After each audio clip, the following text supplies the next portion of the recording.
मध्य प्रदेश विधानसभा के अगले प्रमुख सचिव अरविंद शर्मा होंगे। एमपी विधानसभा के वर्तमान प्रमुख सचिव एपी सिंह सेवानिवृत्त हो गए हैं। उनके विदाई समारोह के अवसर पर मध्य प्रदेश विधानसभा के अध्यक्ष नरेंद्र सिंह तोमर मौजूद रहे। मध्य प्रदेश विधानसभा के अध्यक्ष नरेंद्र सिंह तोमर ने एपी सिंह को अच्छे कार्यकाल के लिए बधाई दी और कहा कि विधानसभा लोकसभा की अपनी गरिमा होती है, जो अपेक्षा इस सदन से की जाती है वो उन्होंने पूरी की।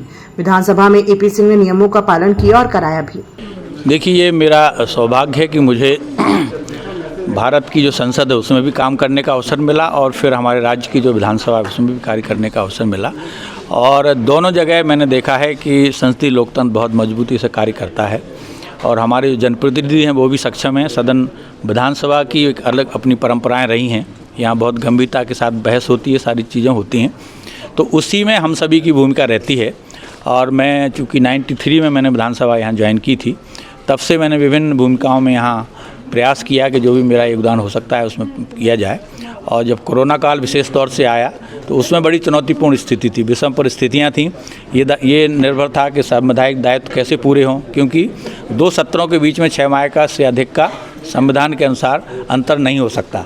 लेकिन सदन में चूँकि उचित दूरी के साथ व्यवस्था करनी थी या तो कहीं और बिठाना था, तो हमने उसके लिए व्यवस्था की, स्क्रीन लगा करके, तो वो एक बड़ा चुनौतीपूर्ण दायित्व हमने पूरा किया। फिर चाहे सत्ता परिवर्तन की स्थिति बनी हो, उस समय भी बड़ा संतुलन के साथ आपको देखना पड़ता है, क्योंकि जो सत्ता में हैं वो सत्ता से बाहर जाने की स्थिति में नहीं रहते और जो बाहर हैं वो जल्दी चाहते हैं कि वहाँ हमारा आना हो।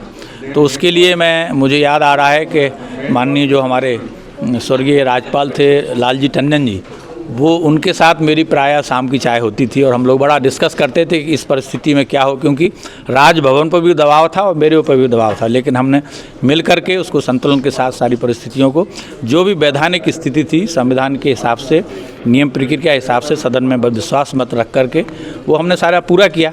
इसी तरह से पहली चुनौती तो हमें अध्यक्ष के निर्वाचन के समय आई, क्योंकि हमारे यहाँ की परंपरा थी 50 साल से कि विधानसभा में निर्वाचन नहीं होता था, सर्वसम्मति से अध्यक्ष चुने जाते थे। लेकिन पहली बार 15वीं विधानसभा में ये स्थिति बनी थी कि सहमति नहीं बन पाई और फिर हमें अध्यक्ष का निर्वाचन करना पड़ा।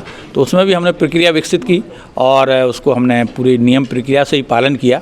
हालांकि केंद्र तक उसके संबंध में जानकारी मांगी कि सभी ने फिर उसको सराहा कि बिल्कुल सही प्रक्रिया का आपने पालन किया। तो इस तरह की स्थितियाँ आती रहती हैं, लेकिन आप अपनी मेहनत से, अपनी योग्यता से और नियम प्रक्रियाओं का पालन करते हैं तो उसमें सभी पक्ष फिर उसको स्वीकार करते हैं और वही हुआ। फिर हमने देखा कि सभी पक्ष उसमें संतुष्ट थे। जैसा माननीय अध्यक्ष ने कहा कि हम प्रतिपक्ष के साथ हैं कि पक्ष के साथ, यही एक अच्छे अधिकारी के लिए होना चाहिए कि दोनों में वो संतुलन बना सके। तो मैंने ये प्रयास किया कि विधानसभा की गरिमा को बनाए रखा जाए, अपने पद की गरिमा को बनाए रखा जाए और जो मुझे दायित्व मिले हैं उसका मैं अपने पूरे समर्पण के साथ पूरा कर सकूँ।